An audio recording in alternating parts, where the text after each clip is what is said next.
kembali ke Khadijah tadi. Rasulullah itu nggak bisa baca. Walhasil akhirnya ditakdir bisa. Saya mengatakan bukan karena belajar, ditakdir bisa. Karena syaratnya Nabi itu harus ummi. Ummi itu keibu-ibuan. Tapi Nabi itu uniknya begini. Justru beliau ngira itu malakul maut. Jadi pulang itu yarju fufuadu. Dia gemeteran sekali. Menangis pulang itu yarju fufuadu, nangis. Terus bilang ke Khadijah, zamiluni zamuni, coba saya kasih selimut. Kalau dalam bahasa Arab itu boleh khitab sama perempuan itu pakai yang mana sama khotobah atau pakai mudzakkar ghaib, mudzakkar mukhatab jamak, tapi niatnya ahli. Jadi kalau orang Arab bilang, normalnya kalau perempuan kan zamili ini karena khitabnya satu yaitu Khadijah. Tapi Khadijah itu nama ahlun, nama keluarga. Sehingga dalam bahasa Arab juga boleh zamiluni apa? Pakai khitab apa jamak mudzakkar. Khadijah terus dikemulin. Di mana-mana namanya ketakutan itu ya dikemulin. Dan di mana-mana kalau ketakutan itu cari istri. Yang bayang di perantauan ya kalau. Tidak usah lah banyak menyinggung orang. Pokoknya seperti itu. Sunnah manusia apapun hebatnya kalau ketakutan itu nyari istri. Jangan bahasakan nyari perempuan, nyari istri ya. Garisnya jelas ya. Kalau ketakutan nyari apa? Istri. Nyari istri apa nyari perempuan? Istri. Bagi yang punya. Bos. Akhirnya dikemulin sama Khadijah. Ada apa? Oh saya tadi ketemu malakul mauti gini-gini. Khadijah tuh senangnya bukan main. Ini yang saya tunggu. Hampir saja saya putus asa. Kamu nggak jadi nabi ya? Terus tanya Khadijah, lalu sifatnya orang tadi kayak apa? Oh gini. Oh ya besok ikut saya. Didatangkan ke Waraqah bin Naufal. Dalam Bukhari disebutkan wa kana imro'an tanassara fil jahiliyah wa yaktubu minal injil masyaallah ayatu. Waraqah bin Naufal itu penginjil. Dia menerjemah Injil dari bahasa Ibrani menjadi bahasa apa? Ketika Rasulullah ditanya, ma ra'aita itu, madza tara? Apa yang kamu lihat? Terus Nabi cerita itu. Kata Waraqah bin Naufal, hadan namus alladzi ja'a bihi Musa. Bahasa lainnya malak itu namus dan namus alladzi ja'a bihi Musa. Uniknya itu tahun awal nubuwah, ya tahun awal apa? Nubuwah. Itu uniknya Waraqah itu bilang begini.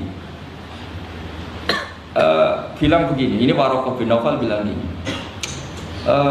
Doakan saya ini masih hidup. Hina akhrajaka qaum, ketika kaum kamu ngusir kamu.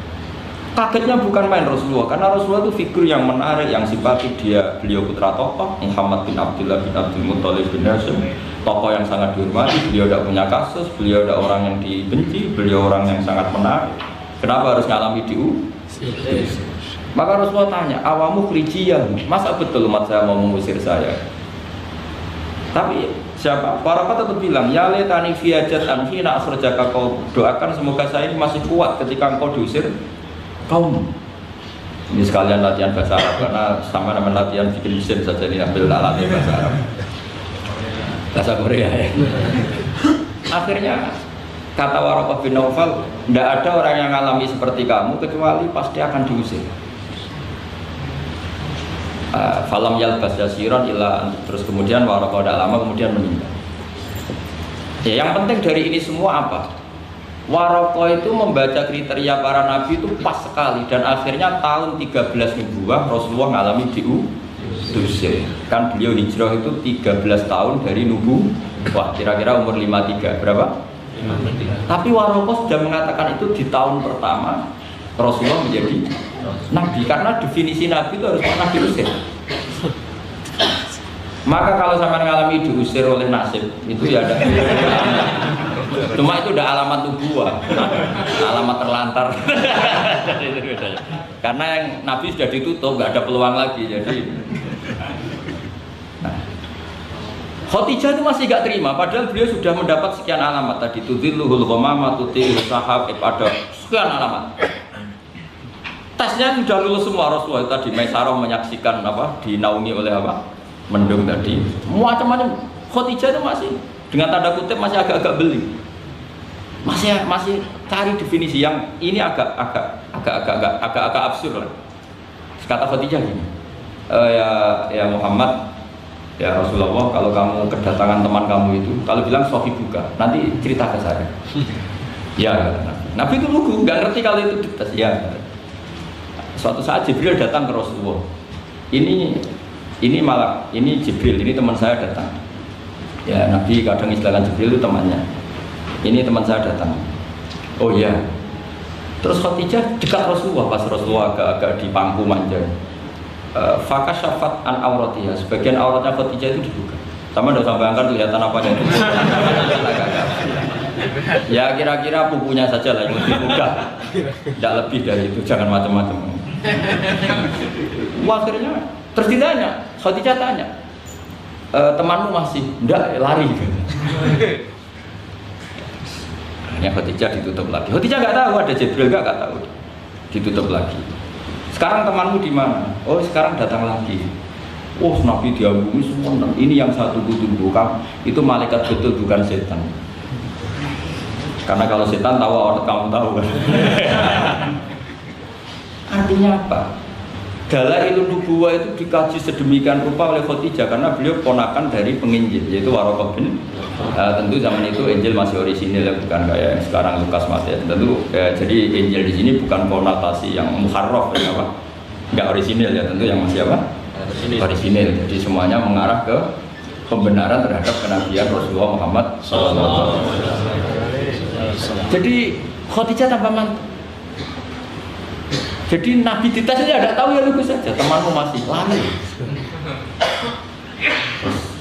Setelah ditutup lagi, temanmu ada. Oh iya ya sekarang ada lagi. Wah ya Nabi betul. Absyir ya Muhammad, kamu harus senang, itu malaikat betul. Kalau setan tidak seperti itu. Kalau ada orang senangnya bukan main. Nah, melihat awal, saya ulang lagi ya, melihat awal dialek kenabian itu hanya dengan Khadijah karena dia keluarga terdekat beliau. Maka sebetulnya awaluman amanah mutlakon itu sebetulnya itu hampir semua ulama bilang itu Khadijah, bukan Abu Bakar.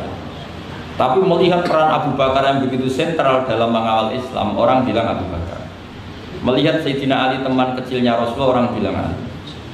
Sehingga berjanji itu, kitab berjanji itu Maulid itu kan sebenarnya kitab sejarah normal biasa, kitab akademik sebetulnya, bukan kitab mantra, kitab akademik. Beliau kalau ngendikan tuh awaluman amana minar rijal Abu Bakar, wa minan nisa Khadijah, wa minas sibyan Ali, wa minal mawali Zaid.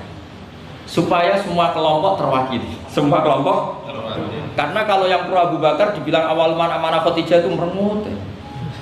Yang bener aja kayaknya Abu Bakar. Yang pro Khadijah kalau dibilang Abu Bakar juga merengut. Yang pro Ali juga demikian. Akhirnya di tengah-tengah awaluman amana minar rijali Abu Bakrin, wa minan nisa Khadijah, wa minas sibyan Ali, wa minal mawali Zaid Harisah. Pertama orang iman dari golongan lelaki tua, rijal itu lelaki tua, lelaki berumur itu Abu Bakar. Dari perempuan Khadijah, dari anak kecil Ali, dari mawali Buddha kan. Jadi itu sudah cara bahasa Arab itu takbir itu redaksi yang agak-agak ngeles. Jadi seperti ginilah, pendiri masjid As-Siratal Mustaqim itu siapa? Yang pertama punya ide tentu sebenarnya yang pertama, tapi kan ide tok belum terrealisasi. Nanti yang pertama terrealisasi pondasi juga pertama, tapi yang benar-benar mulai dipakai Jumatan itu juga pertama. Lagi-lagi supaya agak sensitif kita ini harus minta pertama semua, mau tidak mau kan kita harus ngomong awaluman bana hadal masjid si'ah. Tapi dulu belum ada ya bana ide. Wa awaluman misalnya pembalataan batu pertama waktu al-hijarah awalan ini. Wa awaluman sing jadi imam ya ummu hadal masjid fil jum'ah ini. Lah yang sampean wa awaluman ngerameni mlebu masjid. Sudah enggak apa-apa, yang penting awaluman apa? Masuk kategori awal. Nah ini penting saya terangkan. Kembali ke Abu Bakar. Abu Bakar itu layyinal janib, orang yang sopan. Dan itu bagus, tentu sopan itu bagus. Layyinal janib bagus. Tapi masalahnya Rasulullah itu dikepung preman-preman yang ganas. Yaitu Abu Lahab, Abu Jahal, Walid bin Mughirah, Wa'il bin, semuanya preman yang ganas. Bukan sekedar kafir tapi ganas terhadap umat Islam. Mereka penyiksa-penyiksa ulung, termasuk akhirnya ada yang mati syahid, awal syahidin fil Islam, yaitu Ammar bin Yasir. Tapi yang bapaknya bukan Ammarnya, siapa? Yasirnya sama istrinya namanya Sumayyah. Makanya saya tadi ngaji di Masjid Ammar bin Yasir itu ngaji yang paling tidak buyar, karena masjid itu didesain untuk mengenang Ammar bin Yasir. Sumayyah disiksa sampai mati, ya Yasir juga gitu. Sampai Rasulullah ngendikan sobron ala Yasir inna mu'idakum al-jannah, sudah kamu sabar, kamu pasti nanti masuk surga. Bilal disiksa, tapi Bilal akhirnya aman karena menangi, diselamatkan Abu Bakar, bahkan menangi futuhat ya. Beliau menangi apa? Fathu apa? Saya pernah ziarah ke makam Bilal. Akhirnya apa Rasulullah? Ini kalau gini terus yang Islam orang-orang sopan tok repot. Beliau pas jalan-jalan ngerti Umar itu kalau ingin sarapan atau ingin punya uang, kalau ingin punya bon itu harus tarung. Dan dia petarung yang dulu. Jadi kalau tarung itu menang, uangnya apa? Barokahnya kalau tarung apa? Menangan dari bulat kan. Akhirnya Nabi mikir, wah kalau yang Islam gini ini cocok. Karena kalau yang sopan-sopan ini kayaknya repot. Walhasil Nabi spontan donga, Allahumma izzal Islam bi Umar. Ya Allah muliakan Islam ini dengan Umar.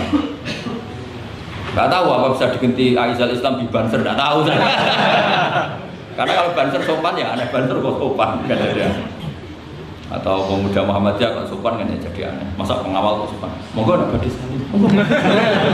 Ya gak pantas mantusnya. Oh, sterilkan. Pas pamret sopan Pak Jokowi tidak jadi pidato karena yang salaman apa? Banyak. Yang minta buku banyak. Singkat cerita, betul. Karena Nabi yang berdoa itu sebagian tarikh menyebut doanya Senin, Kamis sudah masuk Islam. Hanya Senin, Selasa, Rabu, Kamis. Kalau kamu ya 30 tahun. Itu saja tidak mesti kamu. Akhirnya umat itu Islam. Islamnya juga unik. Dia mau mencari Muhammad, masih jangkar kalau manggil masih jangkar, belum Rasulullah. Mana Muhammad? Laqad soba, dia sudah keluar dari agama permanen ya oleh kaum jahiliyah, yaitu agama jahiliyah. Ketemu sama temannya, apa Mar kamu cari Muhammad ngapain? Mau saya bunuh karena dia bikin agama baru. Laqad ja'a bidinin muhdas, dia membawa agama baru. Terus kata temannya, kamu ngapain ngurusi Muhammad? Adik kamu itu sudah kata dia, urusin dulu adik kamu. Wah masa iya? Terus akhirnya nyari Fatimah itu adiknya di rumah iparnya. Ketika datang di situ adiknya pas belajar sama suaminya belajar surat Toha. Toha ma anzalna alikal Qur'an apa? Litasqa illa tazkiratal liman yakhsha tanzilam mimman khalaqal arda was samawati aula ar-rahmanu 'alal arsy istawa lahu ma fis samawati wa ma fil ardi wa ma bainahuma wa ma tahta tsara. Mewangi sumpah. Ini enggak mungkin kalam manusia, kalam seindah ini enggak mungkin kalam manusia. Singkat cerita dia akhirnya Islam. Islam terus nyari Nabi. Kebetulan Nabi sedang istafa itu sembunyi di rumahnya Zaid bin Arqam. Ketika Nabi mau masuk, karena dia terkenal preman, kata Hamzah, ya Rasulullah kamu sembunyi. Umar saya ngadapin Hamzah, walhasil dia menceritakan imannya. Setelah dia iman, apa yang dilakukan pertama? Itu marani Umayyah Abu Jahal. Awas, ganggu Rasulullah Muhammad tak dulu. Wah sudah. Akhirnya yang dulu mengancam-ancam Nabi, mengancam-ancam sahabat selesai karena sekarang gantian diancam umat. Bersamaan dengan itu Allah mengeluarkan khitab fasda' bima tu'mar. Muhammad kamu harus terang-terangan dalam dakwah karena sudah punya backingan bernama Muhammad.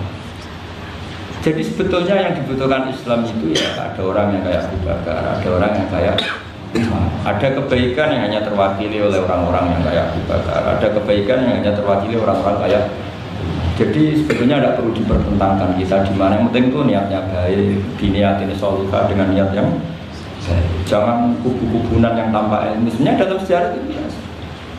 Bahkan uniknya dalam sejarah adalah Abu Bakar yang menjadi wali besar karena akhlaknya yang seperti itulah Yinal Janib. Ketika mau meninggal, itu menunjuk khalifah yang akhlaknya berlawanan dengan dia, yaitu menunjuk Umar. Kayak apa insofnya Abu Bakar? Karena beliau tahu ada sebagian kebenaran Islam yang nggak terwakili oleh orang sopan. Coba kalau ada penjahat, orang Solo atau orang Jogja, yang sopan-sopan itu, terus ada penjahat, monggo sakit sana. Tapi sebaliknya penerima tamu terus orang Batak, ngangkat penerima tamu dari orang Batak atau orang Madura, tamunya lari ya. Mau apa kok? Artinya gini loh ya, kalau ngadepin penjahat mungkin pas orang Madura, kalau menerima tamu pas orang Solo. Ya proporsional saja lah, tidak usah memaksakan. Paham ini jong ya? Clear ya? Ya clear ya? Jadi hidup itu proporsional saja. Ya coba saja, Mas. Punya acara keren terus menerima tamunya Madura, Batak, apalagi yang keras-keras. Medan.